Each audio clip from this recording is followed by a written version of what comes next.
number one thing to remember when doing social media, and it's almost become a cliche, but it's still a fundamental truth, is that no matter who you are, how much you decide to design,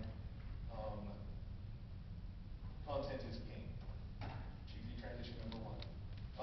Remember that. The hardest part about social media is developing good content. That's what people want to interact with you about. So always remember, content is king. Now, setting the stage for social media.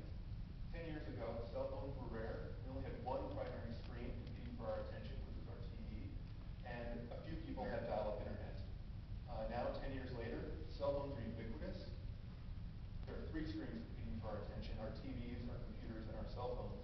And broadband and Wi-Fi are not, I wouldn't say ubiquitous yet, but readily available. And it's not just that more people have it, but the bandwidth and speed enables much of what happens on social media to happen. And if you look at how people are interacting with each other, it's through having their cell phone with them at all times, through their computers, through their cell phones, and over broadband networks. So just something to keep in mind when you kind of look at, if those things hadn't happened, social media wouldn't have happened. Creative perspective, we talked about it, as was mentioned, from the perspective of businesses, advertising, and consumers, and for businesses. Traditionally, businesses have communicated with their customers by pushing messages out through mass media. And you'll notice that the customers in this are in boxes. Even 10 years ago compared to today, our methods of communication were severely limited. It was very much one-on-one. If you liked or didn't like a product about a company, or product or anything, you could call up and tell a friend, or you could write a letter, or talk to someone over the fence. But compared to today, it was very, very limited. And then along came the web. That's semi-cheesy. And that changed this model three ways. First is that it opened communication channels between people. Instead of calling one person, I can copy my entire address book. I can write a blog post about it, like that. Because of that, previously, and we still are, audiences in big mass media, we consume information from them, but because we have these communication channels open, we can have our own audiences. Those people who read my blog, follow me on Twitter, or my friends on Facebook, they're my audience, and I can disseminate information to them, and they can share it with other people. And so it's really decentralized this model where before we were just getting things from mass media. And the third is it then provides the opportunity for businesses and individuals to communicate with each other on a one-on-one basis. As was mentioned, I'm a geek. Don't underestimate that. Who here is a Gmail user? Who here absolutely loves Gmail? I see someone like their hand got higher. I love that. I love Gmail. I geek out about it. And I have probably 7 Gmail accounts filtered into one where I can reply to all of them from one account. I've got filters and labels set up, and it's just absolutely love Gmail.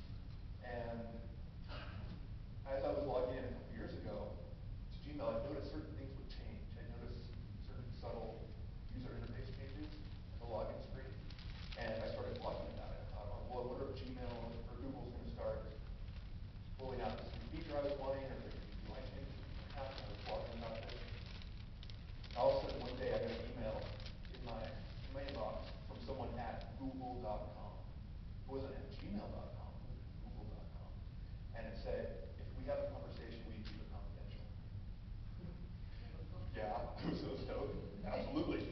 And so I wrote back, and he said, you are one of 4 or 5 people who caught this feature that we're going to be testing, or that we're going to be rolling out in the near future. Would you like to have early access to it? I can enable it on your account, and you can give us some feedback and tell us what you think. I was stoked. I mean, this was like, it made my day. I called his wife, I told her. He said, don't tell him. He told me after it rolled out that I can tell people. I still won't mention his name.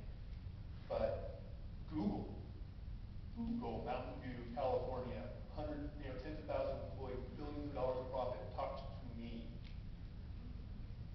the old blogger in Salt Lake City, Utah, because I had noticed something, and they were able to communicate with me directly.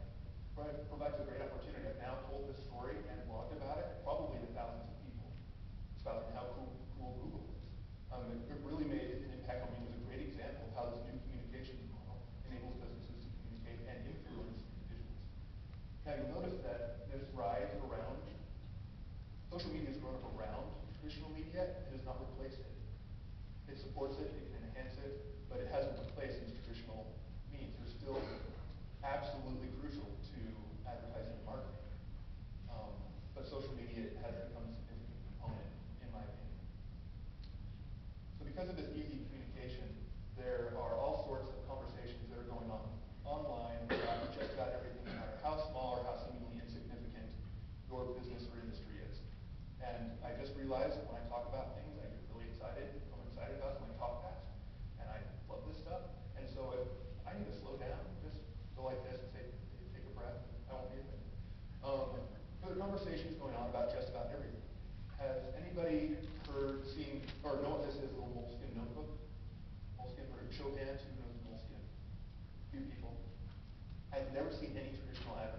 or any advertising at all, really, for these little notebooks. And they're seemingly unremarkable, just line pages. I carry one with me at all times. Um, but there is an absolute rabid cult following for these little notebooks. I won't write in anything else. And for a long time, there's only a certain pen I would use to write in my moleskin notebook. But on Flickr, an online photo sharing site, there's a group of over 13,000 people who do nothing but take pictures of their moleskin notebooks and what they draw on them. And then they comment on it, and they have discussions. If my spine breaks, what do I do? What are the best kinds of pens to use on the different types of papers? You've got line paper, you also have sketch paper, watercolor paper. Those pens, do they bleed through? Do they smear? How fast does it take them to dry? Do you prefer hardcover, softcover? I mean, all these conversations are going on about moleskin, and guess what? Moleskin has zero control over them. They are not involved from what I can tell. It's just people who are nerdy people like me who really get passionate about a product and want to discuss it. And that's happening all over about all sorts of different things. And it's very, businesses are used to taking a very specific